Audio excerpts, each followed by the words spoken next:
Welcome to the Calyrex Game Corner's Pokemon D&D campaign, featuring Cindy, a hot-headed teen with a penchant for arson, Gimli, an admirable father seeking to reunite his family, Elodie, a fun-loving baker with a whimsical heart, and Schmidt, a courageous young man searching for his purpose with a duck. Together, they make the Quacko Packo, and this is Dunsparce and Drampa.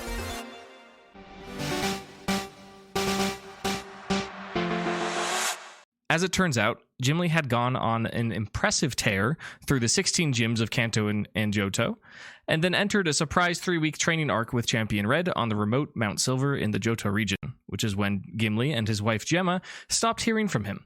However, Gimli had descended Mount Silver shortly after Gimli arrived in Lily Cove, and Gimli repeatedly attempted to contact his mother, in addition to some of Gimli's co-workers at the Orberg Mining Association, with no luck whatsoever. After deciphering a secret message in a letter Gimli had received from Gemma at the start of Gimli's adventure in Hoenn, it appears that she too has been kidnapped by Team Neo Rocket Galactic for reasons unknown. The Packo coordinated with Gimli to experiment with the powers of the Atlas Stone, determining that while the Packo is now in possession of 3 mysterious artifacts, Team NRG likely has at least 9 of them, and for whatever reason are keeping them somewhere over the eastern Hoenn Ocean outside of Lily Cove City, where their adventure began. After much discussion and finishing a hearty meal, Gimli, Schmidt, Elodie, Cindy, and a rattled Omari sit around the warmth of a Macargo discussing their next order of business. What will the Packo do? Didn't we have a map that we were needing to check out? The mural, I believe. Is that what you're referring to? Let's check out that mural. Yeah, this cavern is home to a large mural. You can see around the edges of it that it seems to have been chiseled away, perhaps by someone who is skilled with rocks, who is currently residing in this room. Do you just wish to begin looking at it, or do you have any questions for Gimli before you start digging in? I'm going to feast upon it with my eyes. Okay. If the party likes to feast upon it, this is a miniature skill challenge. I will request 4 distinct checks, and you all have to volunteer for which skill you are making. Your categories are history, religion, Arcana, and investigation. You can all only pick one, and they have to be different. What's my worst? Oh, I'm not good at any of them. So. Are you going to pick your worst? Yeah. I can do investigation. Depending on how well they do in their specific things will determine the interpretation of the mural. Those are like all int rolls, right? Pretty much. I am. They are factually. 6 investigation.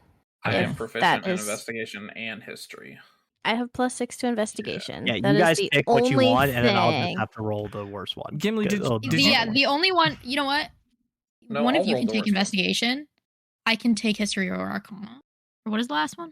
History, Arcana, investigation, and religion. So have we made a consensus about who's doing what? I feel like Schmidt should do history. Okay, yeah. I could agree with that. He is the lore keeper. The lore keeper history guy. Oh, yep. I can do Arcana then because I'm like a fairy person. Okay. You are a fairy person. Yep. Cindy, I'm +6 investigation. So I guess I'll do history because that's the last one. No, what's the last one? Religion. That's what it was. Sorry, I misspoke. Yeah, okay. We just went through this whole lore keeper thing. It was like... Okay. Cindy is investigating. Investigating with a 19. Okay, I'm writing these down. Yeah, get your rolls in, gamers. Yes! I am religioning with a 6. Okay. Ah, shit. I got a 21. Wow, nice. Let's go. Yeah. Let's go, baby. I can't find any religious subtext having to do with this thing. As an expert on religion. Fuck. Math. Why can't secular? So it's, Secular, that's a good word. 17? All in all, you guys rolled pretty well. Schmidt gazes upon the mural, referencing the history that he learned from his time spent in Johto and just his keen memory on historic events. And he gets a 17. Gimli thinks back of the religion that is strewn into the lifestyle of the Sinnoh region, as many people there are very pious. However, he himself is not, and nor is Gemma, and nor is Gimli. And he rolls a 6. Cindy uses her keen investigational skills as spending the majority of her independent life adventuring by herself, and she gazes upon it and gathers quite a bit of information with a 19. Elodie calls upon her experience with the whimsical magical properties of fairy types and channels her experience with those into the evaluation of this mural and rolls a 21 in Arcana. All in all, you have broken 40, which is an important threshold. So let's see what you guys see on this mural. It is largely a semicircle. The flat end meets where you are all standing with Gimli and all of his Pokemon, and then it curves upwards in a big dome. At the top of the dome, there is a simple oval just existing. And as the mural descends, it appears, thanks to the rolls that you made, particularly Schmidt's history roll, it appears that this mural is designed in a way that it descends through time. That as the mural gets lower, the progression of time moves forwards. Following this single oval surrounded by nothing, it hatches, it bursts into a distinct symbol. Cindy, make an additional history check. My history is +1, so that's a dirty 20. Very good. Gazing upon this symbol, Cindy tugs at the amulet around her collar and acknowledges that it is the same symbol. It is a concentric ring with 4, we'll say, extensions that have small little emblems on the end of each one. From that design extends a myriad, many shapes that look vaguely like arms, and they reach into the darkness, pulling stars and nebulae and moons and planets and other celestial bodies into concert with one another. Then depicted are 3 hands pulling 3 creature shapes. Based on your rolls, you see a bipedal creature, a quadrupedal creature, and a serpentine creature. The mural descends deeper. It illustrates an image that reminds you of the planet that you exist on. We will call it Earth. It zooms into this Earth, and it shows many inhabitants of this planet, many monsters that are similar to ones that you are familiar with. Additionally, there are many perhaps large or special creatures indicated that are somehow influencing Earth. There is a large golem that is shown standing in water that is pushing land around. In a slightly lower section, you see among the creature's shapes, some kind of familiar, some vaguely unfamiliar, you see the shapes of what appear to be humans. After all of this, the mural extends down further, and it appears that Earth has been created. It is complete. And the 1,000 arms that were extending from the amulet are depicted as taking a different form, coalescing into something vaguely llama-shaped. And as such, it begins to close its eyes, and it disappears from the mural from here on out. Before doing so, before resting after this immense act of creation, it is shown around it 18 rectangles.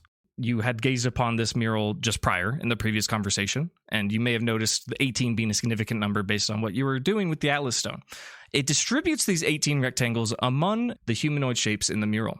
The humans are shown utilizing them with awesome power to create civilization.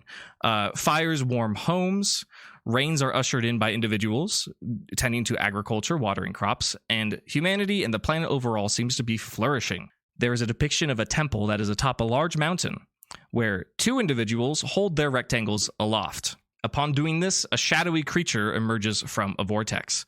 This shadowy creature seems to be disrupting the harmony that is created by the humans on the planet, and it rampages across the land, destroying many settlements and killing many humans and creatures depicted. They are all strewn about.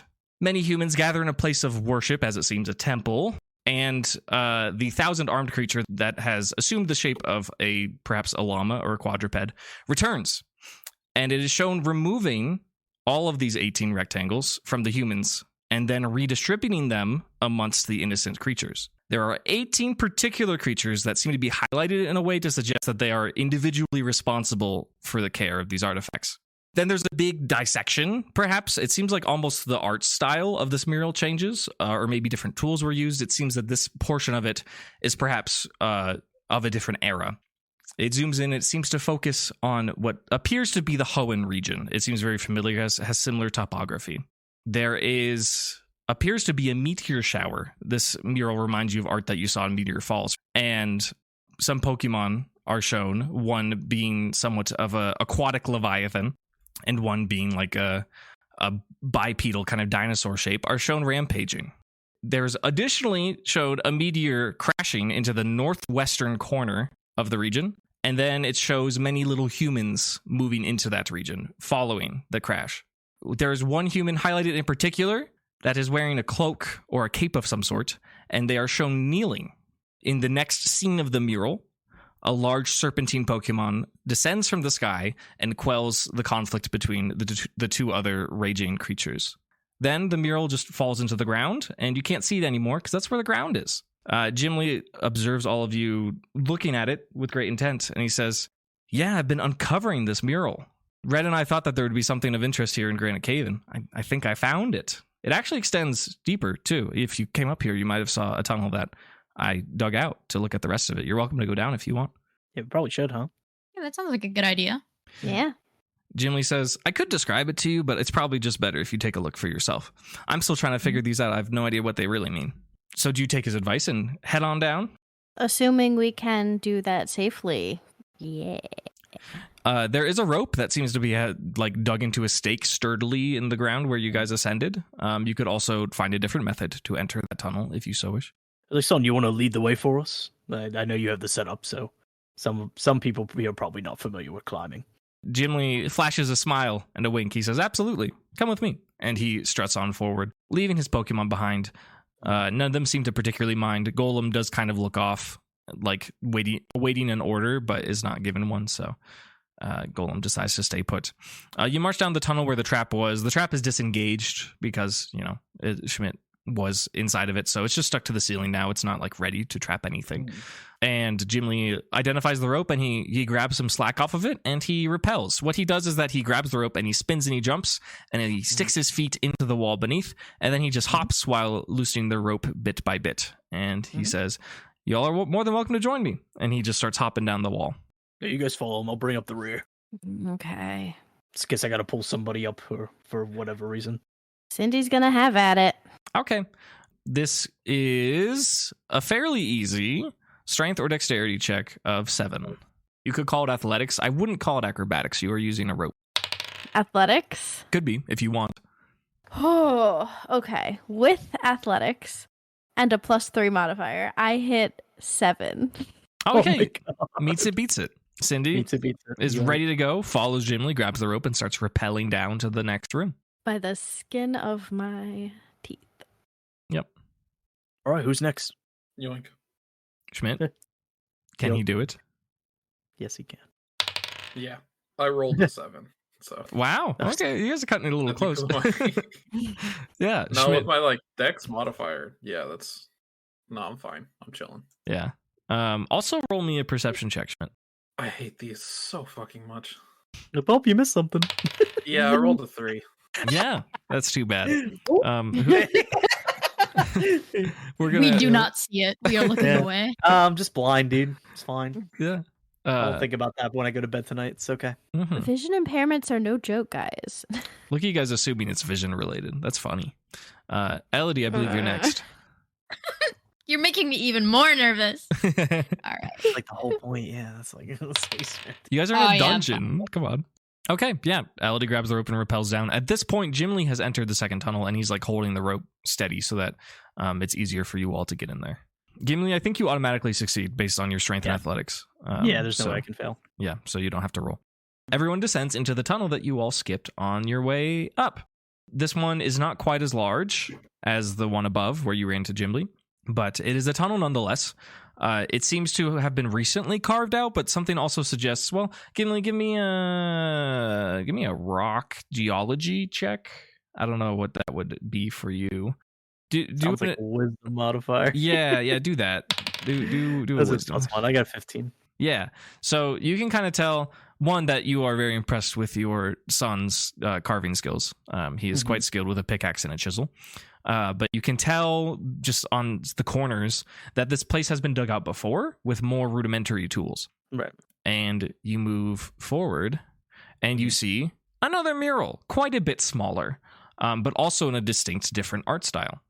Gimli strikes his torch that he brought down, and you are all welcome to gaze upon it. You could reroll, or we could keep your same stats. I think on average, you guys went 17, 6, 19, 21. That's like above average. You're welcome to reroll it if you want, but I think that's pretty good rolls. If y'all want to stick with yours, I understand. You got to do it as a unit. Yeah, exactly. Do you want to reroll? I don't care. It's going to be probably poor either way. So if you guys were satisfied with the detail you got from the last mural, you'll probably be satisfied with this detail as well. All right. I'm good to keep it. Okay. Same. Yeah, I was like, I'll leave it up to you guys, so we're good. Yeah. It continues. A map of Hoenn. Continues to show a small civilization of humans living in the northwestern corner of Hoenn, where a meteor had once crashed in an ancient era. It shows more events. It shows a devastating hurricane. It shows quarrels between similar or perhaps the same great beasts creating havoc among the land, destroying crops and bringing torrential rain. And it shows each time a specific individual in a sort of a kneeling or pious position, wishing upon a meteor in the sky that seems to calm all these calamities individually. Many have happened over the eras. One of these calamities shows a meteor falling into the ocean. This is the first time that it seems that a meteor has actually crashed into the region since the one in the northwestern corner. It shows the meteor once again being inhabited by people. People move into the meteor. And then it shows this new settlement in the middle of the Hoenn Ocean. You would say it's in the southeastern corner of the Hoenn Ocean. There's a depiction of a large tree and a large man. It shows these people calling upon this resident of the sky to shoo away storms, to aerate soil, even creating winds to power basic machinery. And then finally, it shows an image of a monster in the night sky and this serpent doing battle against it. Each calamity that is depicted shows an individual with a cape, either directing or riding the sky serpent. Then it shows, at the very bottom of this mural, it shows an individual with a cloak making a prayer, making a request that is not answered. And then the mural ends. Jim Lee turns to you guys and says, well, what do you think? Looks at the guy with the cape. Points at Schmidt. Schmidt's doing the thing where he's like trying to look away and he's like tugging on his collar. He's no. Jim Lee's going to roll an insight.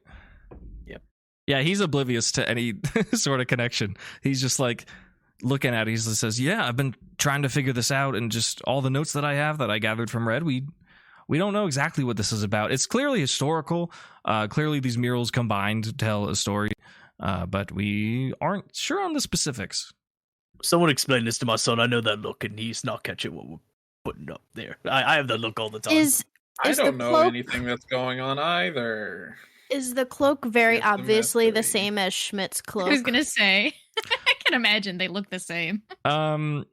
The detail on the depictions is perhaps a little artistic and also a little archaic simultaneously. That being said, if you removed like the tatters from Schmidt's cloak, then yeah, it looks the same. That cloak looks just like yours. That's crazy. I wonder where they got it. Mine was designer. Designer tatters. Yeah. Jim Lee rolls another insight and gets a 2, and he says, "Yeah, well, that's a weird coincidence. Who knows?" That's my boy. My boy, for sure. Would you guys opt to tell him or just move on and not let him know? Someone tell him, please. I mean, unless Schmidt doesn't want him to know. I'm fine with him knowing. Okay. I'm just not gonna do the kneeling summoning Rayquaza thing. Ever. That's so fair. It's valid, honestly. Schmidt's descended from lore keepers, who we think are the guy with the cloak. You are saying this to Jim Lee, of course, right? Yes. He actually gets it this time. He says, "Oh, interesting. And Dad, you stumbled upon these friends?" Yeah. Just so happened to be at the right place at the right time. He shrugs and he makes like a very funny, like, you know when someone's exasperated like at a musical and they put their hands on their hips and they go, huh? Oh, yeah. He does that, and he kind of like looks fondly off in a distance that doesn't exist because he's in a tight tunnel. And then he turns to Schmidt and he says, wait, I thought you were from Johto, but apparently you're a Hoenn lore keeper. How does that work? There's a story. I don't have the whole story, but there's a story there. Jim Lee nods and he says, just like this mural. There's a story, but we don't have all the details.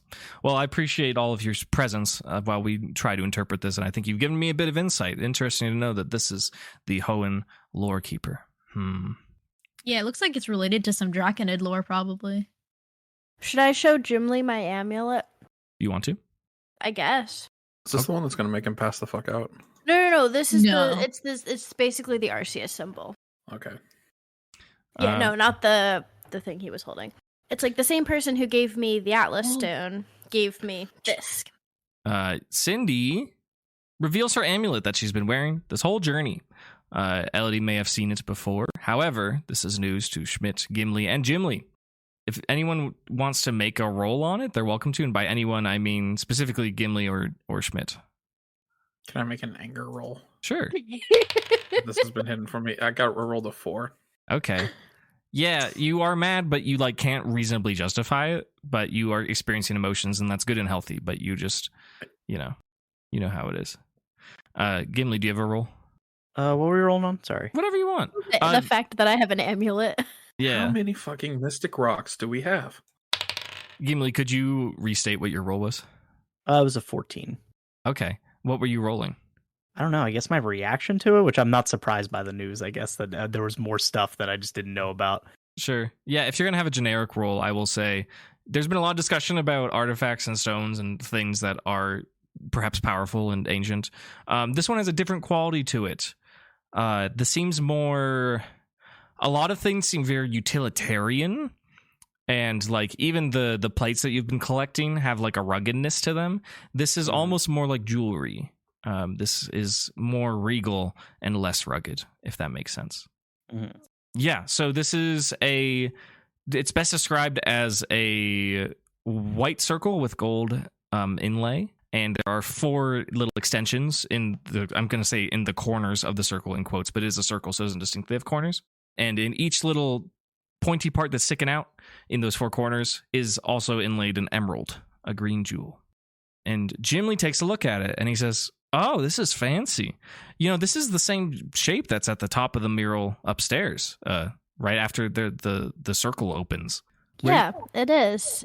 It's also the same symbol that's at the Church of Arceus that we went to in Mauville. Gimli says, "Oh, interesting. I recognize that religion from Sinnoh, but I did not know how multinational it was. Where did you get it?" The same person who gave me the Atlas Stone gave it to me. And Gimli says, "Right. And who did you say that was again?" A really, really old, not shiny Zoroark. Gimli says, "Oh, a Zoroark gave it to you? There's Zoroarks in this cave." Yes. Oh, I'm familiar. Yeah, we found one that looked like you. Yeah. There was an amulet there, and it made Gimli's head hurt. Gimli says, "Whoa, you know anything about that? Wait, you found a Zoroark that looked like me? And then there was something else it had?" Yeah. Yeah. Yes. But be careful, the amulet might give you a headache.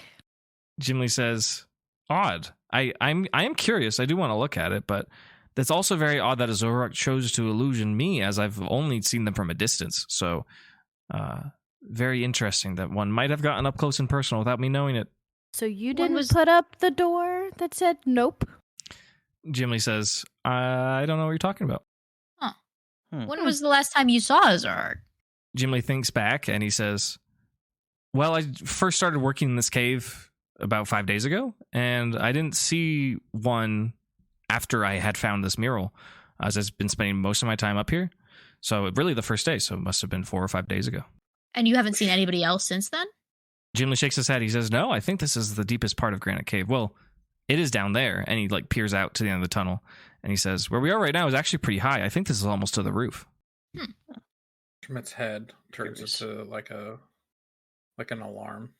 Like a blow whistle, and it's like sus, sus, sus, sus. Then who collapsed the ceiling? Gimli says, "Oh, I did hear that. This rope actually used to extend just through a hole that I dug out. I heard a clamoring and what sounded like fierce Pokemon battling, and I observed when I was climbing up here that I did not want to step on that part of the dungeon ceiling because it seemed very unstable, as many areas in this dungeon seems to be. So I just continued upwards along the wall where it seemed safe, and so I wasn't surprised when I heard it come crashing down. You were all safe from that, weren't you? We were under it. Gimli is a little taken aback, and he says, "You must be more powerful trainers than I originally believed. I mean, I knew you were powerful, but dealing with a collapse like that is no easy feat. I'm sure that my dad had something to do with it." Oh, yeah, definitely. Always been a protector my whole life, ever since I was a kid. Always looking out for me. I did what I could. He says, "Well, I'm glad you're all okay. We can have some more food. And then he pulls out a complicated looking wristwatch. It's all analog. It's all mechanical. He says, let's see, in this part of Hoenn, it's probably just about 11 p.m. So if you were thinking about if you wanted to leave the cave or if you wanted to not worry about getting lost and spend the night here, that's up to you. I know you're exhausted. You've just eaten, so you must be tired." What does Omari think? Omari did not descend the rope with you guys. He is still up there. We should probably go back. We should probably see what take he him home. Yeah, he probably didn't wants sign to up go for home. all this stuff. He signed up for treasure. Yeah, he says, very well then. We will go up and check in on your friend Omari. I'm assuming you all agree to do that. No additional things on your way out? Yeah, I don't think so. Okay. I won't make you roll to climb the rope. Climbing is different than descending. You'll make it up. You see Omari by the Macargo fire. He is sitting on one of the little camping chairs. He is not moved. He appears, what's the word? Perhaps shell-shocked. He has had a lot of things happen to him. He's not really said much. He's holding a disposable plate with a half-eaten little curry flatbread that Gimli cooked, and he is just staring at nothing. You okay there, Omari? Shivering, he turns his head to Elodie, and he gives a pained smile and a little thumbs up, and he says, "I'm doing just fine." Good to hear. Yeah. Can I make a check to see if he's lying? Sure. He is obviously not doing okay. 19. Yeah, he is not well. He is Okay. Physically, he's okay. He's about as roughed up as you guys are. Probably not as bad as Cindy, but pretty close to everyone else. But just mentally, he's been through quite a bit in the past few hours. You guys have been dungeoning for probably around, I'm going to say between 6 and 12 hours is how long you've spent in Granite Cave at this point. So, Omari, do you want to go home and do sleepies, or do you want to do sleepies here? Omari thinks about it, and he's going to make a roll.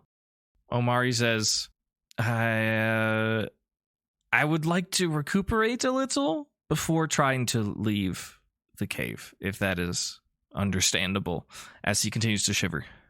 Yeah? Is he cold? Are you asking him, or are you just kind of observing? I guess I'll ask. Are you cold? You see this man who is wearing utility kind of cargo shorts and shirt, both of which are short sleeve. And he says, yeah, a little bit, but this little snail feels good, as he is sitting close to Macargo. Okay. Who hasn't made a roll? I want a perception from Gimli. 9. 9. Yeah, that's enough for you to notice that he has with him his bag. He has a sack that he keeps his Trapinch's Pokeball in, among maps and magnifying glass and chisels and adventuring supplies. But it also appears that his pockets are more full than when you started your spelunking with him. Nothing out of the ordinary, but you just noticed that he's got stuff in his pockets. Found some stuff. Yeah. Good. Do we have all of our stuff? Has Omari been stealing from us? Are you asking? Real? Who are you asking?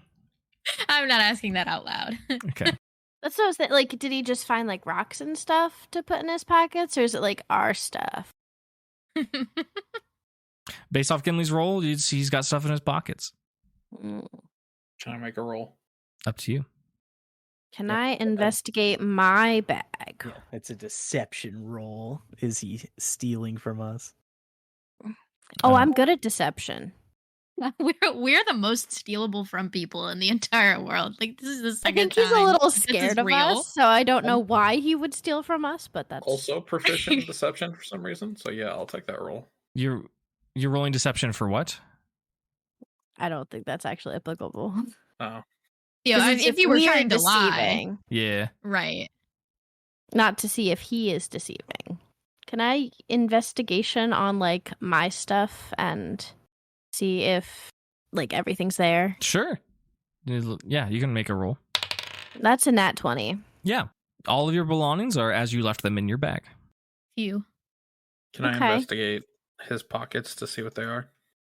Investigation would kind of imply that you're kind of getting up close, or like really focusing at least. I just want to confirm that is your angle. What flavor wise, how are you investigating? You could do it from afar, but that would just change the efficacy of your roll. Yeah. You could get close and ask him if he's going to finish his food, but use that opportunity to be close and look at his pockets. Well, then that creates the issue of if he says he doesn't want to finish his food, I have to take his food. It was good food. I'll just like walk up, kneel behind him, and put a hand on his shoulder, being like, "You doing okay, buddy?" While at the time I'm looking in his pockets. Okay. I want you to, I would say sleight of hand, but this is a sleight of eyes. So investigation is probably fine. However, he will roll to detect to see if you are like doing something unusual. Tell me what you roll as well. Just regular investigation. Yeah, I think so. 23, I think. 23 is pretty dang good. Yeah.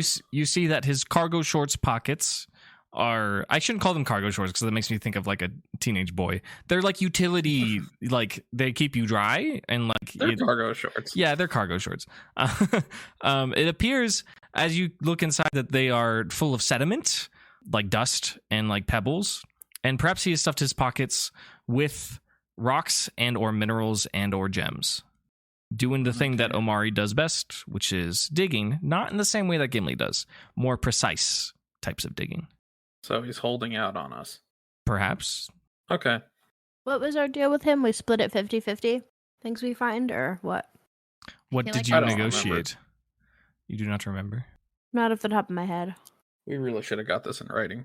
Well, I'm just saying, like, if we know that he's got some extras in his pockets when we go to, like, turn in the goods, we can make sure all the goods are assessed. I definitely think there was a split, at least. So if he's holding out on us, then. We offered him safe travel into the dungeon. That's an interesting... He could just be waiting. Yeah, that's interesting.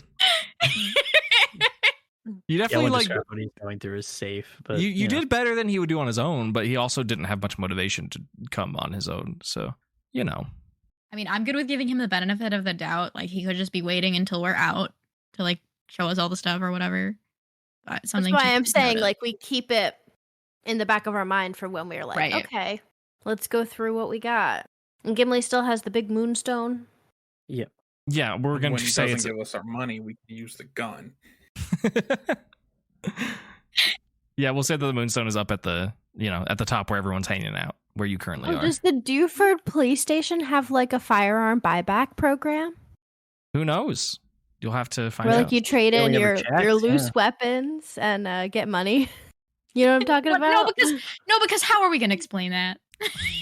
They don't ask questions. That's the point of a firearm buyback program. You know what? Fair. No questions. You get money for the firearm, and it's a firearm off the street. Okay, if we're doing that, though. Do we think I'm just asking if they have one. Had a problem with firearms beforehand enough to where they would need the program? Probably not. Yeah, Dewford has a gun problem. No, now they have a Corsola problem. That's true. Too many Corsola. Maybe guns are the solution to that. Yeah, you just make Galarian Corsola. Oh my god. It's a harsh reality we live in. We're destroying Corsola are hunted for sport. The ecosystem by introducing Corsola and guns. The two plagues on the planet. What did this whole Pokemon campaign turn into Pal World?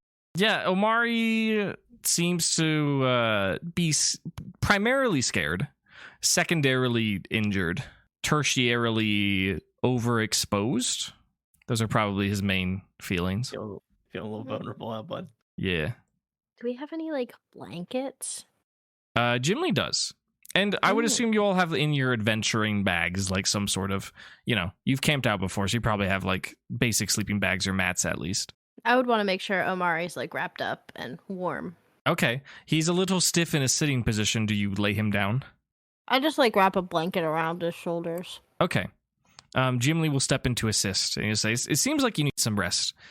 And then Omari says, yes, I think that would be a good idea. And he's kind of just laying down with his eyes wide open. Do we know what time it is? Yeah. Roughly 11 o'clock in the night. Yes, roughly 11 p.m.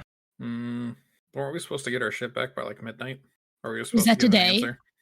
Yeah. Oh, I was going to say, I think today was the answer about whether we're going to give them the money or not. Well, Oh. we need to give them an answer. Hey, we actually do have a convenient method of travel. We I do. can take off my Last Hooper time we used bracelet. it didn't go so well, but Oh my god. However, listen, this is fine. We'll come right Wait. back. We could also take Omari home without risk of injury. True. Well, let's see if it works, and then Okay. Where do we want to go? Just like, well, we don't want to appear By the- inside the police station. yeah, maybe by the police station. Or, like, just by the Pokemon dock? Center. I don't I know, know somewhere that not where they're- like everybody is. If it's 11 o'clock at night, there probably isn't a lot of people by the dock where like our boat is. I feel like most people would probably be sleeping, right? So we could Or at the probably night. just yoink next to the Pokemon Center. Okay. Sounds good. I will take the Hoopa bracelet and throw it, thinking of outside the Pokemon Center. Okay, are you just doing it in this little cavern that Jimmy dug out? If there's somewhere where there's like kind of more open area.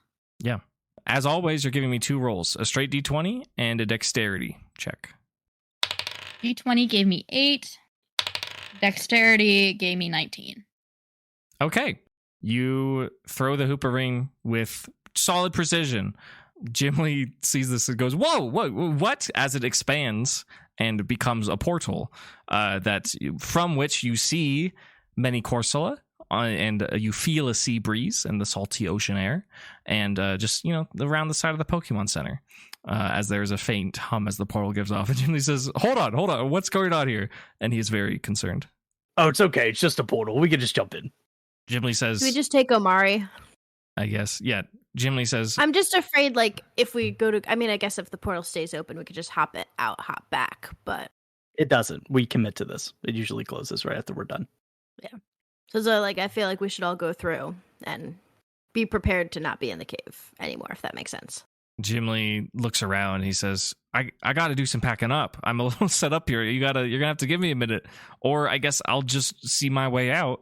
Could we just like port a couple of us, give the answer to the police station, port back, If and it then give holds everyone else up. a ride? Yeah. No, that's the thing. It might break after this. Yeah. It's been shattering as we keep using it. It's not an infinite use button. Well, then we'll walk. I mean, how long is it going to take Jim Lee to get packed up? Can we help him? Jim Lee looks around and he says, I guess if I'm going really fast, I'm going to need at least 10 minutes. We gotta like go though. Because we threw down the Hooper ring again with no communication. We just did it. All right, time to go. Are we going to Classic. take Omari and meet Jim Lee outside Granite Cave in the morning? That's fine. Okay. I relay the information to Jim Lee. All right, son. We'll meet you at the top. We gotta go talk to the cops. Jim Lee looks confused and concerned, and he thinks about it, and he says, all right, I guess I'll see you in the morning. It was great to meet you all, and Dad, it was great to see you again. Of course. I'll see you soon again. He says, yes, we will. And you all hop through the portal. We take Um, Omari, wrapped in the blanket. Okay, yeah. What order are you entering? I'm guessing LOD first, and then Schmidt probably. I feel like And then LD if they should have go to- last, not first. Okay. Because if you have the ring and you enter first, it could just cut the portal. Well, the ring is the portal right now. Yeah, but LD's the owner of the portal and originally threw it. Like Hoopa's portal's cut off when Hoopa jumps through them. We really should like investigate like how our own shit works. Yeah, but this is like the Immediately- safest thing to do. After the session where you spend time doing one spooky artifact thoroughly, and now you have this one open, and you're like, huh, it'd be cool if we know Because how you it just works. throw it down without even thinking about it. Just like, oh, it's fucking portal. Like, it works. Like, no, it didn't work last time. Last time you gave it to a child, and then the child dumped an entire ecosystem onto a town. And we got Well, the to child's not using it this time. That's true. You're right. Just Elodie's using it this time. Who gave it to the child? All right, so I who's should first? not be trusted. No, you should. Elodie should go last. Otherwise, it probably doesn't matter. Do we push Omari through first? Yes. All right, Omari, through the There portal. needs to be some sort of Omari. carrying. I'll push him. Come on, Omari. We got to go through this portal. We're going to go back to town. While in real life there's a clear elevation difference between your locations, the only difference here is the ground. You emerge from, a stony dungeon floor into like the paved sandy walkways in Dewford Town. And Gimli and Omari, if they're going through first, go through with no issue. One perception check from everyone, actually, as they go through, and Gimli after the fact that he's gone through. Oh, I love these. They're my favorite. Yep, that's 11. a good old 5. Okay. 11. Perception plus 1, 6. 6. Okay. Elodie. Dirty 20. Great. Okay. Gimli, as you step through with Omari, you see some drunkards out and about. They seem like some college-age people. They see the portal and they look very confused. One of them looks very confused.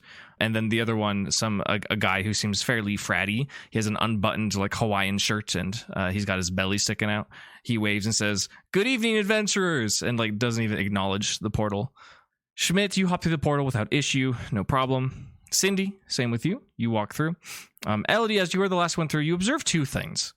One, the giant moonstone is laying on the ground in the chamber where Gimli resides. And 2, running down the tunnel that you came through to meet Gimli up here, you see the mysterious grassy turtle that you ran into, that you knocked out Cindy with down on the ground floor of the dungeon, and is running towards you going, "Bah!" as you are stepping through the portal. As you are one leg through the portal, do you do anything about this information? Oops. Tell Jimmy to Probably bring be. the moonstone. The moonstone. Yeah, I will ask Gimli if he can bring the moonstone. Just tell him to push it through the portal. Tell Gimli to push it through the portal. Because Yeah. I probably can't carry it. No, but he definitely So can. the little guy running at us, is he frantic? Or is he scared? Is he running away from something? You probably hear him and don't see him. Elodie gets a good look.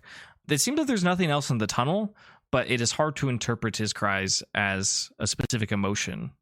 But he is moving fast for a turtle. I will, if he's like gunning for me, I'll slow down and move out of the way so that he can jump through the portal. Okay, he's not like gunning for you. You just see him coming through the tunnel, but he's not like directly coming to you necessarily. If anything, he's coming from a cargo. Anyways, you're communicating with Gimli. Hey, can you push this through real quick? Yes. Okay, this is a very heavy thing. Gimli is very strong. He will have to succeed on a DC 16 strength check, of which he rolls a natural 11, and he will get a 15 total. He will pick it up and he will move towards. He says, "I got it," and he comes up to push it through the portal. And he instead trips a little and he drops it, and it falls on the ground near Elodie, pushing her through the rest, and the moonstone does not make it as the portal closes around her wrist. And Cindy, Schmidt, Elodie, Gimli, and Omari are in Dewford Town outside the Pokemon Center. On a 15? Yeah, I gave it a 16 before the roll. It was a 16 check. Yeah. Okay. It's a big, heavy thing. Dang. Yeah. But he knows we want it, so maybe he'll bring Right. it out of the cave He'll bring somehow. Yeah. He's got big, strong Pokemon that can make that happen. Elodie, additionally, with that 20 perception, as the Hooper ring closes back on your bracelet, you see it is cracked up. It is looking like it is close to shattering. It is not in a good condition. Oh, it's as if it had 3 charges. Oh.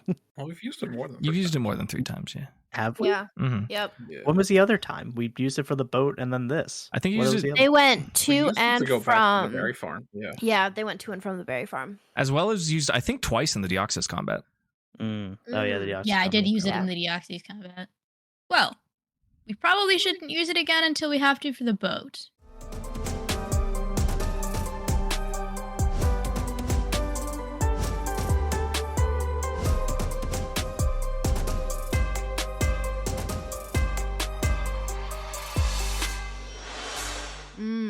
Well, it's Oh, yeah, 11 the p.m. in boat. Dewford Town. You are near the Pokemon Center, also adjacent to the police station. You're also pretty close to the community center, the dock. Dewford Town is pretty compact, is the word. Mhm. It feels good to get some fresh air, man. And even though it's nighttime, it is so much brighter outside than it is in the cave. we should drop Omari off at home. Is that where you'd like to take him? That's where we should take him. Sure. I mean, I guess that doesn't stop him from taking the goods that we all acquired. Well, we can ask him when we bring him back. We do a good old-fashioned split the party. The classics. Can't beat Two them. of us go with Omari, two of us go to the police station. Because we got to get that shit in, like, now. You want someone to go to the police station. Yeah. Gotta rizz Did them we up need again, to huh? pay them today, or did we just need to say, yes, we No. want to pay the money? Yeah, I think the second one. Okay. We just have to answer, yeah. But then we did have a deadline for when to pay it back by, and it was like, a week? I think so. We can confirm when we get back. Okay. So how are we splitting the party, gang? Gimli's probably strong enough to, like, carry Omari if needed. So me, Gimli, Elodie, Cindy. Seems fair. Alrighty. So girls trip to the police station. Girls trip. To the hot cops. You find that Omari lives in the residential area, much like most of the people in Dewford Town do, where you first arrived in Dewford when you crashed into the Carpenter home. So that is the direction that you will be going. Let's go. Great, you do so. Mostly without any particular issue. There are many Corsolas, as always. Again, the fresh air is nice. You are all pretty battered and bruised. You do observe that as you move past the Pokemon Center that there is like a line of trainers at the door. A lot of them are very sleepy. They may have been standing there for a while. There is a young trainer, perhaps like middle school age, and she is lying on the ground with her head in the fluff of her flaffy, just sleeping on the road, just trying to get in the Pokemon Center. It looks like a bit of a problem. You move through the line as they kind of make way for you to go through. And the other residents of Dewford Town, despite there being a very few amount, it seems like they're having another great time. What else do you do on a deserted island? Not deserted, but a small island town, than to go out every night and go crazy. So you see the club that you were present at the night before, as well as the bar, when you guys decided to split up and actually met Omari. Omari kind of glances up fondly at the Quivering Quillfish, where he got that drink and met Schmidt, and he kind of smiles a little bit as you were walking by. And you hear like the dance floor beats coming from the community center, the boom, boom, boom. And you hear the chant, adventurers, adventurers, adventurers. And everyone's having a real great night, having a good time. Sick. You stumble through some Corsola, and it seems like you should be able to get to Omari's home without issue. Now, girls' night, police station. Is it time to go? Yeah. Yeah. Great. Take girls. You two are on your way. It's a 24-hour operation, obviously. And you walk through the door, and who do you see who is stationed there working? None other than the officer Delaney, the head police officer, I guess sheriff, right? Maybe she's the sheriff. I don't know. The highest ranking official in this establishment. She says, "Oh, welcome back. Hope you've been having a good evening. What can I help you with?" Hi. We were offered a situation wherein we paid back a certain amount of money to the Carpenter family. And pretend we were never here. Basically, right? And told to basically, give our decision about whether we were going to take that deal. And we would like to accept. So we were told we had to do that by midnight tonight. Here. And it should be before midnight. Hopefully. Yeah, Delaney looks over at the clock. And it is before 11:30, actually. And she says, yeah, I did hear of this arrangement. You said that you made a decision regarding it. As she's asking this, she gets interrupted by someone in one of the three cells. There's a heavy door that separates it, but you can still hear them regardless because they sound familiar. You hear the voice of someone say, "Oh my God, this is so unfair. Wait until my dad hears about this. They aren't going to be happy, and you're going to get in trouble with the champion of Unova. So you better listen, and you better let me out. Let me go back to my friends," is what you hear. And Delaney chooses to ignore this and asks you what your decision on this arrangement was. We'd like to accept the deal to pay back the Carpenter family. Delaney says, "Great. Not sure if Wally's still on the island, but I'll send a messenger as soon as possible." And she grabs a stamp and she identifies a piece of paper and boom, just bonks the stamp on it. You don't quite make out what the stamp says, but it appears that an agreement has been made. And she looks over at the clock And then she says, once the clock strikes midnight, you will have 6 remaining days to pay off this debt. Great. So he has 6 additional days. Interesting. Well, to pay the money. Right. But we have I mean- most of it. Right. Oh, yeah, right. What's going on with Sarah? How did she end up in here again? Roll a persuasion. That was a natural 20. As a nat 20. Delaney, you can see as she just exits work mode. And she like rolls her eyes and lets out a sigh. And she says, this girl just can't stop causing problems. She is getting into altercations with so many of our residents and people working at the club, and even just people on the street. They'll give a standard, like, professional, friendly greeting, like, hello, adventurer, and then Sarah will say, yeah, shut up. And Delaney goes into detail that she definitely shouldn't. But it's, again, she's just been taken out of work mode, and she's been given the chance to vent. So she is venting about how difficult Sarah has been. And Delaney says, yeah, we've been in touch with the Unovan consulate, and they have a member of the embassy coming to pick her up. She has been a hassle. Oh, wow. That, like, really sucks. Sorry they have to deal with that. Delaney's... Let's get some intel on the NRG grunt. Yeah. Delaney says, yeah, I know. It's a big problem. And one of our cells, we can't, the health code won't let us put anyone in there because it smells like vomit for some reason. So we've been trying to deeply clean it and we can't put anyone in there. And then we have someone else who, and then she kind of shakes herself and she realizes, oh, maybe I've said too much.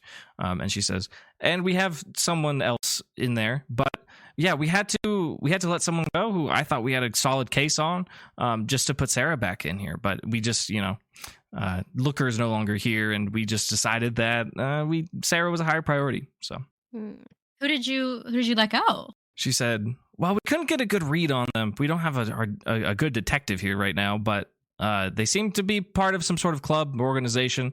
They had a very sinister-looking Murkrow with them. Didn't get much info, but we didn't really see them do anything wrong besides peeking in windows. So we told them, don't trespass on people's property, and that's about as good as we can do with this investigation." Do you know, like, where they went after they left? Delaney says, now that you mention it, the moment that they left, they split up. The person walked towards the dock, presumably to get on a boat, but the Murkrow flew off in the north, so I'm not sure. Interesting. And you said he was part of a club or organization? Did he have some stupid-looking uniform on? Delaney nods her head. She says, yeah, we've been aware of criminal activity in the region. We haven't seen any members of any sort of organization akin to Team Aqua or Team Magma, how we were, so very familiar with about a decade ago. But yeah, they seem just kind of like a regular ruffian. Do you happen to know anything about any organizations in the Hoenn region? Yup. Well, Team NRG has been just causing trouble left and right. Delaney says, yeah, I heard that was the name of the organization that raided Lily Cove those months back. Yup. They're trying to blow up the moon. Can you roll a persuasion? I don't know. I hear they're trying to blow up the moon. That's 20! She is the moon! Oh, no. Delaney has really opened herself up to you two. And she leans forward and she says, did you say they're trying to blow up the moon? Yeah. She said, we gotta get somebody on this. The people gotta know right now. I'm calling Wally. I'm calling the news. I'm getting Looker back here. You're gonna tell everyone what you just told me, okay? Sure. Yeah, I mean, we'd love to help with the investigation. I don't know how long we're going to be in town, but... God, we're girl cops now, dude. Oh my god. Delaney says, great, I'll get everyone over here. And right now or like tomorrow morning? Delaney says, there's no time. They have to come here right now. And she is like typing on a keyboard furiously, and she picked up a phone and put it to her ear. And she is trying to get people to the police station. There's a little alarm that's going off in the office. It's like meow meow because she hit something and Sarah's stopped talking. She seems a little worried now. The moon blowing up alarm. Every police station has one. Anyways, Gimli, Schmidt, and Omari walking around some Corsola. You do see the Carpenter home. It is being reconstructed. It is largely framed now. It seems that they are working on insulating the walls before completely fixing it up. It seems like work is getting done. The Carpenters are nowhere to be seen, but you see various fighting type Pokemon that are working on the construction. It's 11 p.m., so it seems like it's a day in, day out thing. Probably not great for the neighbors, considering and the sound of hammering and tools and whatnot. But you know what? Got to get the work done, I guess. Yeah. Conveniently, Omari's home is far enough away from this where when you go inside, you don't hear it at all. You approach his little porch and you get up to the door and he grabs for some keys and he turns around and he says, well, thank you very much. It was a captivating experience and I will see you on another day. And he goes to enter his home. Oh, aren't you forgetting something there, my guy? Omari says, my mind is crystal clear. I have not forgotten a single thing. Have a good night. What's he trying to pull? Are you going to tell him something? Yeah. Just be like, hey, I thought it was kind of a deal that we would split whatever we found in the cave, right? What you got jingling around in your pockets there? Omari looks down at his pockets and he says, of course, that was the deal, but I'm going to have to get out my scale. I'm going to have to determine the quality of these minerals so I can accurately price them out. Is this something you expect me to do tonight while I'm battered and healing from my leech seed wounds and any other mental damage I may have sustained? Yeah, we can wait. Roll intimidation, I think. Hell yeah. I like to think it's not even intimidation. He was so matter of fact about it. Like, yeah. Yeah, of course. Like that's what we would do. So like can I have Quacko assist in the intimidation? Sure, yeah. He just has the stick in the back like a mobster, like yeah, you can that's funny. just roll with advantage if Quacko's gonna help. Okay. Can I get Quacko's modifier on it too? No, you cannot. That is maybe too much. Okay. I got a 10. Okay. Omari says, if that's the case, would you at least come inside and join me for some tea? Sure, it sounds delightful. Gimli, are you in agreement? Yeah, that's fine. Okay. You do that. You enter his home. It's a pretty standard single dwelling domicile. It's pretty nice. It's not like a 1-bedroom apartment. It's like a small home. He sets down some of his belongings. There is like a basket of some sort that is laid with a cloth inside, and he just kind of empties his pockets and his bag into there, and you see that he has procured quite a few gems and minerals that may be of some value as he empties them into this basket while he goes to the kitchen and washes his hand and heats up some water and prepares some tea for you all, since you will not let him rest. I guess we'll check back in with Cindy and Elodie and Delaney and Sarah having a great time in that little holdup. It seems that Delaney's been making some calls, and there's a small news team that arrives. There is a woman who looks a little disgruntled, maybe rolled out of bed or wasn't ready to get a call at this hour. She has short hair and is holding a cartoonishly large microphone. And beside her is a man with all of the tech. He's holding a big old broadcast camera, and he's wearing more casual clothes. And he did just roll out of bed, but he looks a lot more comfortable, perhaps because he doesn't have to be on camera. Accompanying him is a Magnemite, and accompanying her is a Whismer. She walks into the police station and she says, Delaney, you gave us a call? Are we all ready? And Delaney says, yes, I'm getting more people here, but please speak to these two girls. They seem to know something very important that I'm sure is going to be huge headlines tomorrow. And this woman says, okay, very well.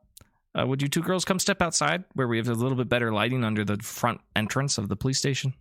Sure. Are we about to be on the news? Are you asking this? Yes. This woman says, well, I wasn't dispatched as a live reporter, but we're going to send this to the studio right away. And if they like it, yeah, they're probably going to air it immediately. The man with should we try to be anonymous? Because like Energy already doesn't like us. We don't need a bigger target on our back. Is that something we want, or do we just full send? I mean, I'm of the opinion of full sending. Full send. Okay. The man with the camera has his Magnemite go off, and it sets up like the boom lighting on around the front of the police station so that, you know, you can not have to deal with the crappy light inside the police station. Rather, it's dark out and he can illuminate you as needed. And Gabby just asks you some questions before getting started. She says, all right, we have a pretty outrageous report, but Delaney seems pretty convinced, and we always promise, this is a small town, so we try and report everything that we can. May I collect your names, please, and your occupations and your ages? I'm Cindy, and I'm part of the Quacko Paco.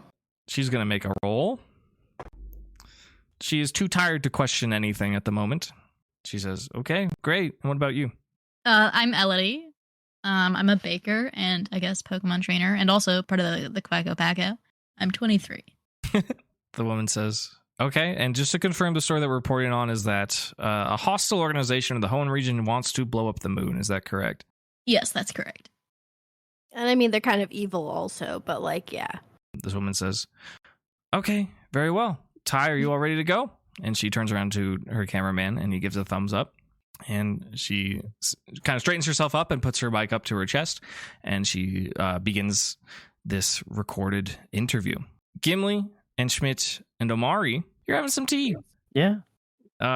It's pretty good. It's just kind of a regular kind of celestial seasoning style tea bag. Nothing fancy, nothing cheap though. And it's helping you kind of stay awake a little bit. Omari has sat down at his table across from the two of you.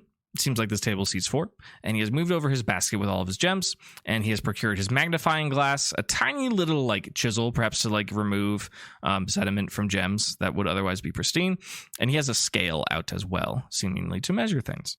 And he is not really speaking. You're welcome to ask him some questions, but he has a pad of paper out and he's jotting things down, and he's just doing his job, but he looks very, very tired. We'll let him work. Okay, you do that. Is there anything of interest to you within this home in any way? Yeah, I can do a quick perception. I'm not digging through anything, so I'm just kind of glancing around. Sure, yeah, just look around. That was a natural 20. Yeah, dang. You can tell just by the way that this man furnishes his apartment, you can determine 2 things. One, he is single, which, may just be a decision of his, which would be good for him. 2, you can determine that he is in fact a ruin maniac. He loves going in ruins. He has such a great time doing that. He has little keepsakes from all of his little adventures. And interestingly, he has a Hoenn map with 3 locations with red X's drawn through them, as if they are of particular interest to him, or maybe he's been there before. But you can just tell that it is a little uncanny seeing a normal Hoenn map that you'd find in a Pokemon Center. And there's 3 locations in Hoenn that he's very keen on for some reason. I guess with a crit, you would see these locations, so give me one moment for me to describe them to you. Granted, you do want to know what they are. Yeah. I think above the table I know what they are, but... Okay. Regardless, I will describe them to you. You see slightly north of Dewford and a little bit to the west, right on the edge of the continent, there's an island with a big old X through it. You see on the tropical jungle route that is to the east of Fort Tree City, where you started your adventure between Fort Tree and Lily Cove. In the bottom left corner, the southwest corner, there is a red X drawn. And last but not least, outside of Mount Chimney on the Route 111 desert, towards the south, you see a red X drawn. Okay. Do you mention anything about it to him? Nah. If he's busy, I won't bother him. Okay. I suppose with your crit, additionally, you will see other things as well. Namely, just the ocean route that stretches from Slateport City, where you've been, to a peculiar island all the way at the eastern side of the continent. Along this ocean route, there's a series of question marks drawn and then they point to individual places on the northern and southern parts of the route, but there is no determination. There isn't a red X as there is on the other identified locations. Would I be able to gauge that roughly where those question marks are is where the flying plate was?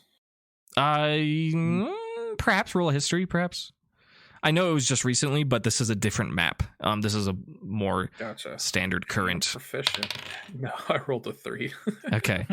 It's hard to tell. You know that that location on that map was in the ocean, but as far as where in the ocean it would be difficult with the way that the continents have moved and how the islands have formed and disappeared and gone under the ocean and moved around themselves. It would be hard to pinpoint exactly.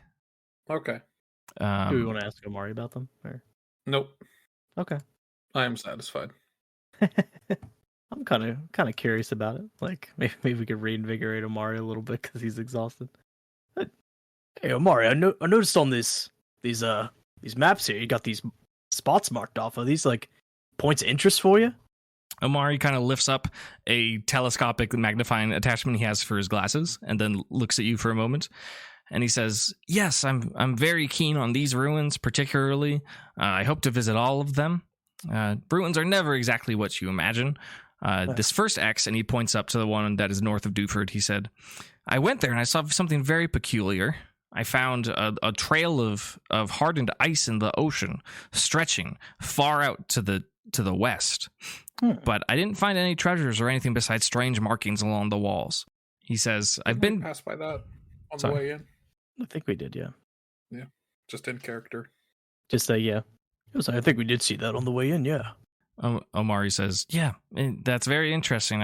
I heard there was treasures there, but when I went in, I couldn't find anything particularly interesting. He points at the X that is more around Fort Tree and Lily Cove. He said, similar situation here. Grand temple, great ruins, strange markings that I could not interpret, but I couldn't find anything of any particular value.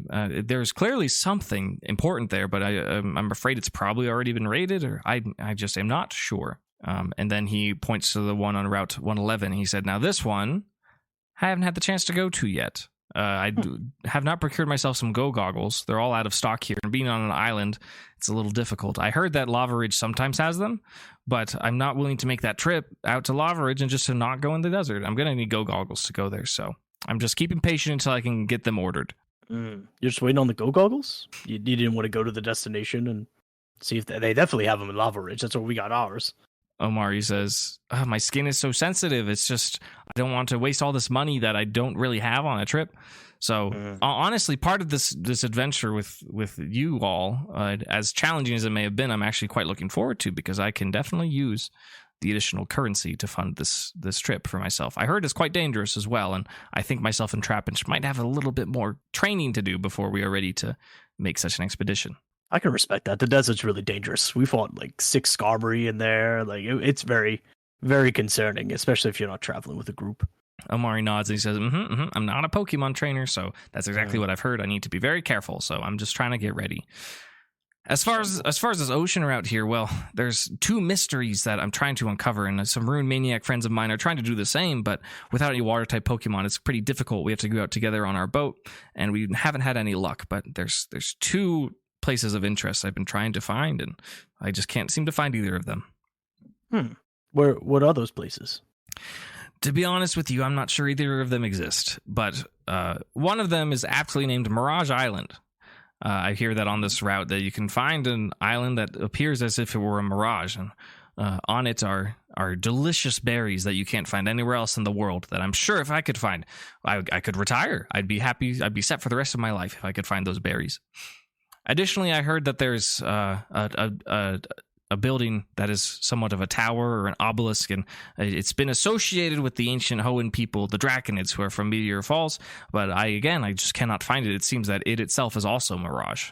So my cohorts seem to suggest that both of these places, or one of them, or I don't know if I even fully trust them, but that they in fact move, and I just can't believe that's true. Personally, I've been to many ruins, and I don't know if that's possible, but in this world, who knows? With the way that things are going, maybe they are moving.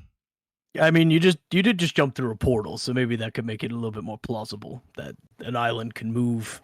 So maybe trust that theory a little bit more.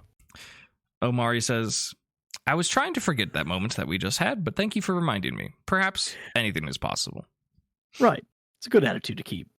He nods, and he sticks his magnifying glass that fits over his glasses back on his eye, and he continues to plunk away at the gems, and he's continuing to take notes. Is there anything else? Sorry, I'll let you work. So sorry. He nods again. Elodie and Cindy, you're standing outside the police station with the reporters, and they are ready to conduct their interview.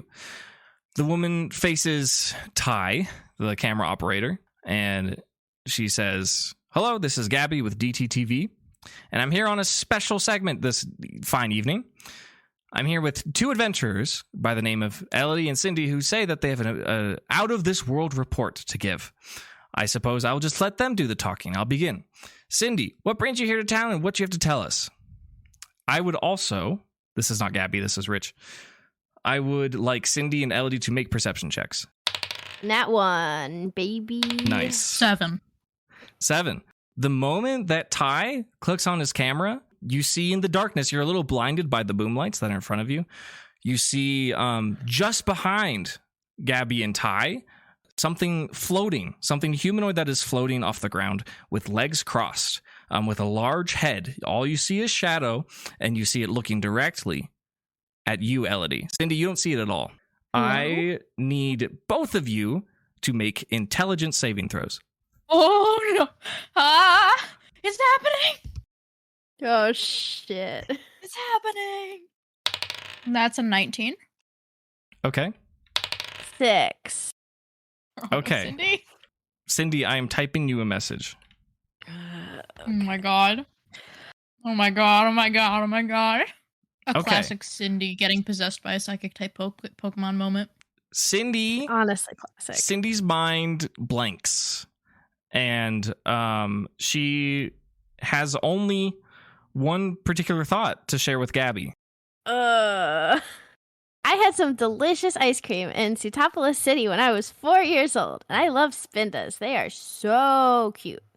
Okay. Also, in addition, right after delivering this line to Gabby, you will take 16 psychic damage.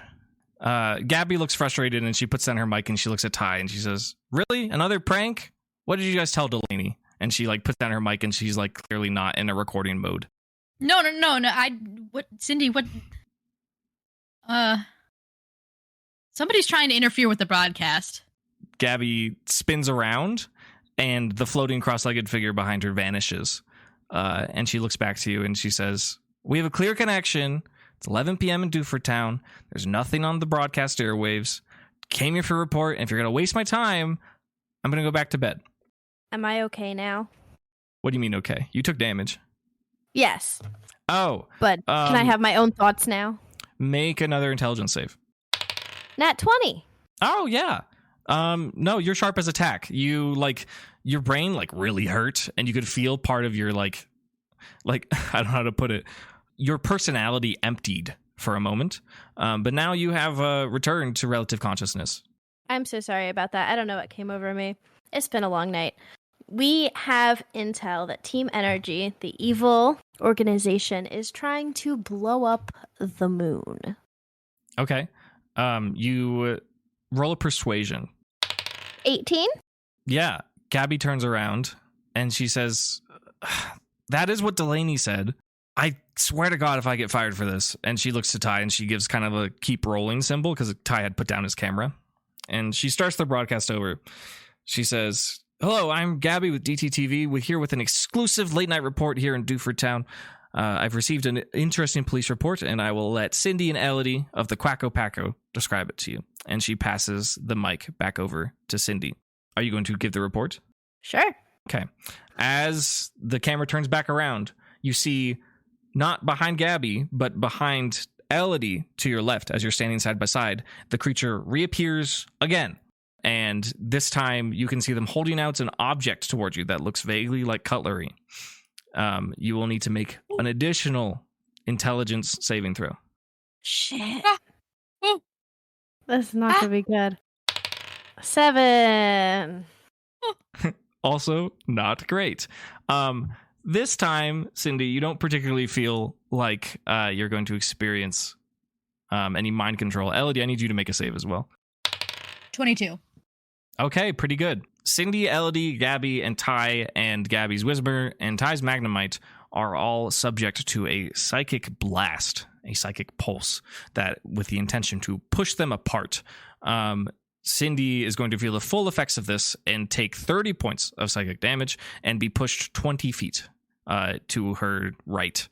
I don't think she's going to collide with any buildings, but she will fall to the ground and be knocked prone. Ty also failed, and he flings his camera. I'm going to make a roll. Yeah, that thing smashed. It's done for. Gabby succeeded. She stands her ground in front of Elodie, but they are still subject to 15 points of psychic damage as this blast occurs, and then the figure once again disappears. Who Also, has the Master Ball? And how does the Master Ball work when capturing somebody else's Pokemon? also, sorry, one more thing. Sorry. A perception from Elodie. Mm-hmm. Will do. Come on, perception gods, which have been so cruel in the past. God, Jesus. I'm looking for 9. I was going to say I'm looking for a 12. Another unnoticed change, but a change nonetheless. Ty collects himself and he says, "Ugh, what was that?"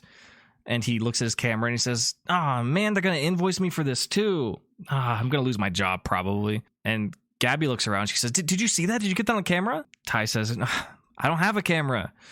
And he's like looking at it. It's all broken up to bits, and Magnemite lets out a sad, worrying sound. Do you two say or do anything in this moment? It's Team Energy trying to sabotage this broadcast. Roll a persuasion. 6. 6, yeah. Gabby throws her mic in the sand and she says, "I've had it with you. I'm done with these pranks. I know you guys are trainers. You're clearly messing with us. We're done. Tell Delaney I'm not coming back." And Gabby turns around, starts to storm off, and Ty's not going with her. He's just like trying to piece together his camera as best he can, but he is sad. I'm sorry about your camera, Ty. We didn't think this was going to happen. This isn't a prank. Ty looks very frustrated. He said, "Something's happening. We're going to get this story." And he pulls out a Rotom cell phone. And he says, "I'm going to lose my job anyway, so I'm posting this on my socials. Girls, tell me the truth." And he holds out his phone to the two of you. Team Energy is going to blow up the moon. And if I take any more damage, I'm going to die. Oh no, Cindy. Ty says, "I think we got it. If I'm going to lose my job anyways, I'm going to bring this to my boss, and we're going to see what they say. You girls stay safe." And he leaves his camera and he runs off, if you are not going to stop him. You get him, Ty. Schmidt and Gimli, I need con saves from the two of you. Oh, no problem. Did he drug the tea? He so did, so he could take all the money. But I'm probably good because I rolled 17. 12? Actually, Okay. does survival kick into this at all? No. Also, Okay. you are not being poisoned. This is something else. Oh, are we just tired? You're feeling sleepy. Ah, there you go. But I like you guys assuming the worst of Omari. That's very good. He's on his sus list. Yeah, it's great. You guys have mostly finished your tea. You're feeling a little sleepy, but you're doing okay. Omari has gone through a brief evaluation of the gems that he's pilfered. Not pilfered, that's the wrong word. That he's collected with the assistance of the Quacko Packo. And he says the total value of these is probably about 20,000 Poké Dollars. So if we're agreeing on the 60-40 split that we talked about, you all will be receiving 40% of that. And he says, yeah, that will leave you with 8,000 Poké Dollars. Neat. And with the possibility of the Moonstone, we could be doing okay. Does he Omari, have the money handy? Can we wrap up business now? Or Omari says, "I do not have the money handy. I'll have to take this to the Pokemart to actually make the transaction. And Okay. we can touch base in the morning." Yeah, sounds good. He gently stands up very tiredly and he opens his door and he kind of ushers you outside. I give him a side eye and I'm like, "We're gonna be back in the morning." Omari says, "Well, I'll see you then. Have a good night, friend." Have a good night, adventurers," as he smiles and closes the door. You are standing in the northern residential area of Dewford Town. What is next for you two? I guess make our way to the police station Yeah, we gotta meet up with the girls. meet up with the girls. Girl jail. Girl jail, our favorite. Yeah, we can say that you can do that without issue. You encounter all the same stuff you saw before. Way too many Corsola just out in the street. Plenty of drunkards who are greeting each other as adventurers. And about this time, you see Elodie and Cindy looking distressed in front of the police station. Cindy does not look good. We're talking like red health bar, not good. Elodie looks pissed, but she's fine. Otherwise. Well, what happened? How did it go? Well, everything was fine with the police, but we told Delaney that, energy's going to blow up the moon because, We're just you probably chatting, know that. girl Right, like we were stuff. just chatting. Yeah, it's just girl stuff, And No girl stuff, no. I'm It's not good at that. it's fine. I'm a boy dad. I'm so sorry. I don't know girl stuff. Well, it typically involves We're stuff just like having a this. girl conversation about team Again, energy I blown up don't, the I don't moon. know. Yeah. Should I have like no folds idea. his hands down. He's like, "Girl, tell me everything." And we can recap if, or like, just, we can say that it's been discussed if you want. Rabble, girl talk. Right. Yep. Yeah. Rabble. Yeah, and then something attacked us and made me say stupid shit. yeah, when we were trying to do like the broadcast, when the reporters came, there was a creature who was sitting cross-legged, floating in the air, and controlled Cindy. And I'm concerned that we know somebody who has a Pokemon of that description. Oh Person. shit! Who? Being Sam. Yeah, Sam. It's an Alakazam. I didn't know. Excellent. Is Sam here? Sam, if you're fucking with us, I'm just gonna say that really loudly. Reroll your perception. He comes out. Man, Give it was me- me, Sam, all along. He's Give me- twirling a mustache. Give me a 12 or higher. 19. Okay, very good. You feel an unusual new weight in your apron pocket. Okay, I will reach into my apron pocket. Okay, you find 3 things. A small piece of paper. Seems like a replica of one of the astral-shaped candies that Alchemy has on her head, or that Cabbage has on her head, in addition to a little robotic model of Cabbage. Oh my god. Robo Cabbage. Oh, what? I will gather everyone around and open the piece of paper to read. Okay. It's a very small piece of paper, and it has 2 words. Stay safe. That's vaguely threatening. That is a little threatening. Yeah. I'm vaguely threatened right now. But like when I was saying like maybe we should like do this anonymously so that way they're not after us, it could have been Sam trying to protect us because she knows energy is out to get us. Could also just be the obvious of she is energy and she wanted to stop the broadcast at all. Is she Semele? It's just, we're back. I'm back on my bullshit, baby. Do you do any sort of investigation or tampering with the other 2 items? Yes, I would like to investigate the Robo Cabbage to make sure this one is also not tracking us. Okay. You do that. Give me just an investigation. 6, baby. 6 is not great. No, I've been rolling like ass tonight. Yeah, that's fine. You don't notice anything unusual about it. It seems to have been crafted. This is not a mass-produced product. It seems to have been crafted with perhaps care. Mm-hmm. Sam, we miss you. Can I inspect the candy? Like, what is it made of? Yeah, roll me an investigation. Natural 20. Great. You investigate this and see it is almost identical to the candy that Cabbage wears on her little head. But however, it is clearly, as you are a baker, it is not candy. It is simply that, a replica. But it looks very identical. Do you also... Did you get a crit? Yes. Okay. Sorry, I cut you off. Did you have a thing? I was just going to give it to Cabbage to hold. Okay. Yeah, you can let out Cabbage and do that. Cabbage likes it a lot. Cabbage thinks it's great. Cabbage considers replacing one of her little candies with it if you will allow it. Sure. Okay. Yeah. Cabbage puts it on and takes the other candy and kind of like tucks it into her whipped creaminess, and dons this new replica. And it's like very, it looks very sturdy and nice. I hope that is a good decision. Cabbage seems pleased, if that is any consolation. It is. And I suppose this begs the question, what will the Paco do now? We could tell Delaney that our news broadcast got interfered with. That's probably a good idea. Or we could also just take a long rest till in the morning. I think that's a good idea. As you make that suggestion, we should tell Delaney what's going on. You see her run outside and she says, I thought they were here. Where did they go? Sorry. There was a interference with the broadcast. They left.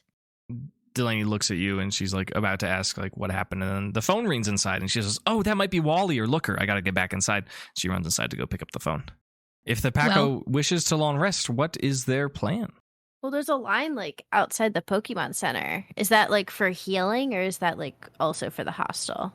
It has not been determined. Probably check it out. It's probably just for the healing, if I had to guess. Okay. Yeah, you can go to the Pokemon Center. You just bother someone in the line. Or do you go inside? Be a dick move, but we could rest at Amori's house. No. Hey, buddy. We could long rest in the one singular vomit-smelling jail cell. So true. You're gonna check yourself into the jail to sleep there?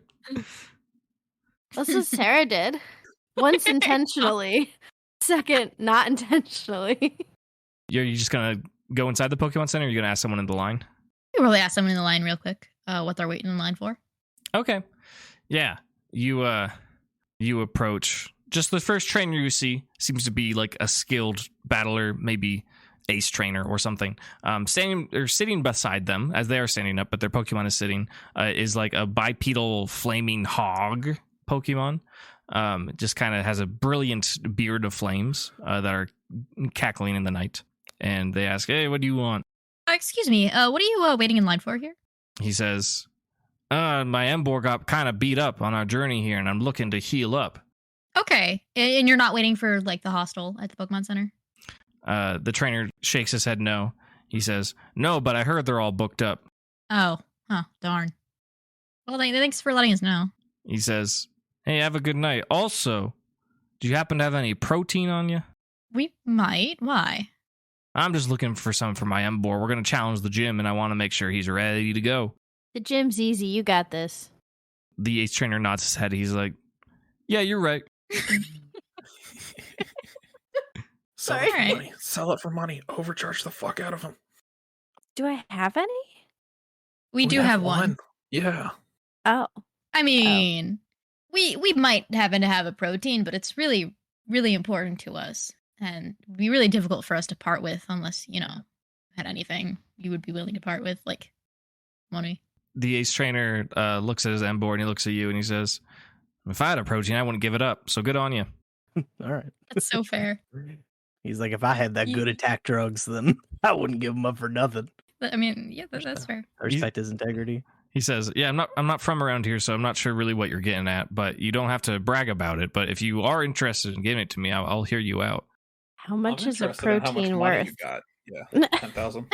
He says, "For a protein, I had to do some conversions from Unovan Pokédollars to Hoenn Pokédollars, but gosh." I didn't realize there's a difference. No, they are literally all $9,800. Well, that's also like yen, right? That's not.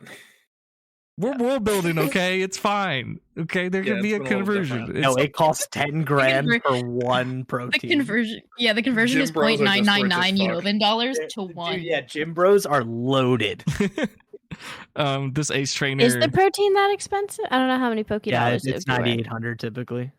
Oh, okay. um, Yeah, But that's that's not also like too a much more than Pokeball is like 200, and I think we've been getting them for less than that. some items in the system have been scaled, and some of them have been scaled in different ways based on what they do. No more details than that, unless you want to like do something with the protein or any of the vitamins you have. This trainer, he flips through his wallet and he says, "I've only got 6,000 on me." Friends? Thoughts? So Aren't how much we were at- needing? 20,000. Your need total, 20. Yeah, your total sum is 20, and if you sold We all of your were things, at- you would have about 14. And that would be the rest of it. But we're also going to get some from Omari. Yeah, Omari, that's that's not the 8,000. Omari money. Yeah. No, I know, but I'm saying that we won't have to sell every single thing we have. So we could get the money from Omari, and see So what we 8,000 have. Plus 6,000 would be. That's another 14, right? 14. Yeah, Yeah. it's another 14. Yeah. And then how much did we get for the star pieces? You haven't sold them. Oh no, you did sell the star pieces. We did sell them. We have 14 from those, from all the things. We already had 14 going into this. Yeah, I think I you thought got, that was some other like cash that we had on us. You So we might did. not have to Oh. blow through all of our money with that we've the saved. additional cash. you Yeah. got 7,200 from the star pieces, but on you had 7334. The 7334 is from the gems. Yeah. And then I you don't guys, remember what the 120 is. that might just be what you had among yourselves. I definitely Yeah. have more than that. Okay, maybe this is 7,200. I don't know. The star piece is in that calc. I know it. Yeah. But if we take the money from Omari, we'd be in a pretty good spot. If we get $5,000 off this guy, we're done. Like if we just Take do the star sex, pocket pieces, the money rest, from yeah. Armani, plus if we request like $5,000 for this, since he has 6, he might be willing to push that, and then that Just would take give the us 6 and 20K. pocket the rest. Well, he has 6 on him. I don't think he's going to do it for 6. He might. He could. I mean, you could try. Go haggle with him. But we'd still need $5,000, basically. Unless we wanted to put money from ourselves into it, of course. But this could make up the difference so we don't have to spend as much money from ourselves. I'll address the gentleman and I'll say, 6K sounds like a good deal there, brother. Roll a persuasion. Ooh. What is persuasion again? It's off charisma. No modifier, so just 19. Yeah. He extends a hand and he says, all right, bet. With this, I'll win the gym for sure, and I'll make my money that way. I take his hand in a handshake and I say, good luck with your gym badge. Okay. You do the exchange.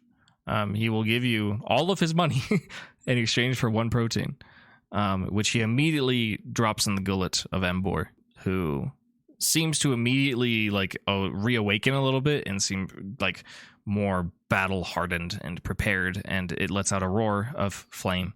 However, while this is money, this doesn't exactly solve where you are resting. Nope. Camping out under the stars time? Yeah. So be it. Can we camp out under the stars in front of Amori's house? Sure. Yeah, You make no sounds. So you just see us more like, oh, God. Yeah, we didn't have any place to go, so we just decided to sleep in front of your house. Yeah, if that's what you guys want to do. Is there a consensus? Okay. Yep. I love it. Okay. Sounds Easy good to peasy. me. Yeah. The Quacko Paco gathers their belongings after making an exchange and settle down in front of Omari's house. The lights are all turned off. They lay out their bedrolls and they curl up in a square, and they take a well-deserved rest. We will see how comfortable it is as Corsola are moving down, cheering to themselves and stumbling over and walking on top of our adventurers. And with that is where we will end the session. Hello, and thank you for listening to the latest episode of Dunsparce and Drampa. I'd like to leave an extra special thank you to William, Chas, Primal Leafeon, Matthew, and Saul, our latest patrons. There's a free trial option where you can try out getting post-show discussions for every group episode, artwork from Grace and Melissa, as well as early access and sneak peeks to other projects. I do promise the Galagala will release as soon as we record it. Just hang in there, guys. Do you have theories about the podcast? Do you want to posit your own ideas about the characters or where the plot is going? Good news for you is that you can do that in a public forum where other people are doing the same. It's in our Discord server, discord.gg/Calyrex, or access the link directly from our Linktree page. There's plenty of discussion in there, and we're really proud of the community that's joined since the podcast has started, so if you would like to participate, we would love to have you there. Otherwise, I'll keep it short today, but we're looking forward to seeing you for the next episode on February 27th. See you then. He won't kneel to summon Rayquaza. He'll just be like, yo, dude. Hey, yo, And he'll- buddy.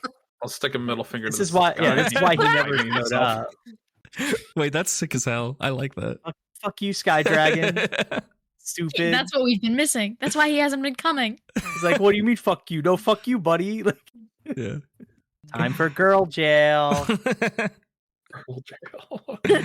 Okay. Girl dinner. Girl A whole dinner. 7-layer cake. Girl dinner. Girl dinner. I'm always ready to be poisoned. Always ready to be poisoned. Just like in real life. No. It I'm seems sorry. What? No, not because I don't think you're gonna poison me. Made it sound like Melissa has poisoned you before. Yeah, all the time. It's part of my training.